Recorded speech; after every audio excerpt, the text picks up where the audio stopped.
So your upcoming host, Curtis Sliwa. Curtis, your boy is a peeping Tom, man. Your bird of a feather, Flacco, the Eurasian eagle owl who escaped the Central Park Zoo earlier this year, has made his way up into your neighborhood. Flacco has been spotted peeping into windows. He's a peeping Tom. This bird is planning on ledges, looking into people's apartments. I think he's looking for you. I think this bird is looking for Curtis Sliwa. Hold on a second. I have heard the call of Flacco in the neighborhood.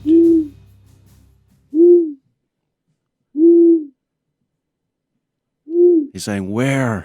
Where's Curtis? Where is my guardian angel? Wait a second. When you were a little whippersnapper before you became this hillbilly guy, by the way, you who are talking about an owl, I'm surprised you wouldn't want to, boil them in oil? Deep fry them. Yeah, deep fry them. Knowing you hillbilly. They're not a protected species, right? What you did with a turkey. Well, let's forget that for a second. Don't you remember when we were kids? We put owls on a pedestal. It's what we learned our lessons from. Hey, kids, help spread the word about litter and vandalism. Give a hoot. Don't pollute. Give a hoot. Don't pollute. Do you remember that, James Lippin? You remember that? I do remember, yeah, that PSA. I do not want you to disparage any longer the greatest owl ever in the history of owldom. Right. Temple owls, right? The history of owldom, Flacco. Let me tell you about Flacco, a little story about Flacco. First off, to all those folks out there who hate the other birds that you call rats with wings, pigeons. In order for people to keep pigeons off their windowsills, or we'll call it their outdoor furniture of their very pricey tenements, their brownstones, they put spikes there. They try to spike the pigeon so that they lose their feet and they torture them. The better route is to get the plastic owl up there, which some people do, which is a natural predator to the pigeon because, remember, owls are nocturnal.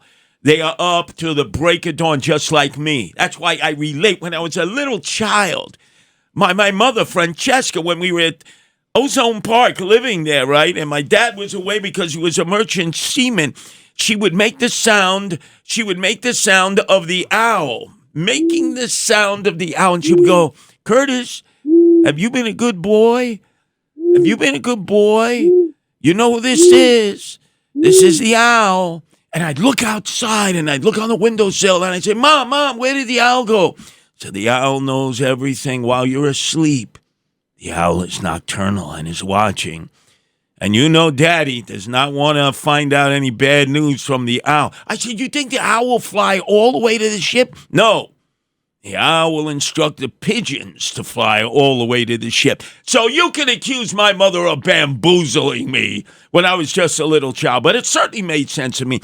My all-time favorite in the animal kingdom was the owl. And then we saw recently how somebody had cut the net at the Central Park Zoo and freed this very exotic owl named Flacco.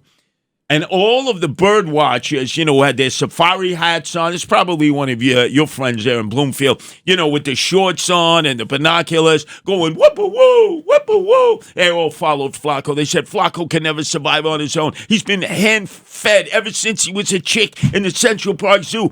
Flacco, against all odds, proved that he could persevere. And he went to the Lower East Side. And I will acknowledge that he got secondary contact down there because everybody's smoking weed down there. And he found his way up, you are correct, to West 86th Street in Columbus, just a block away, where I live with my wife Nancy and all the cats. And he was looking for love in all the wrong places. Flacco is solo. Yeah, I mean, the PSA that says, give a hoot, you shall not loot, you might want to tell Flacco there, hear me speak, thou shalt not peep, because he's staring into people's windows and he's freaking people out. So you got a Lutheran here. You got to talk Give to me that again. Wait a second. That's not the rhyme that I heard as a kid. Give that to me again. Give a hoot, don't loot, hear me speak, thou shalt not peep. You might want to tell Flacco to stop looking at people's windows. Oh, that's very good. Yes. Instead of give a hoot, don't pollute. Yeah. All I'm going to say to everybody out there, you listen to the Animal Welfare Hour with yours truly and Nancy, the animal rescuer, which will be syndicated across the nation in the new year, Sunday nights from 10 to 11.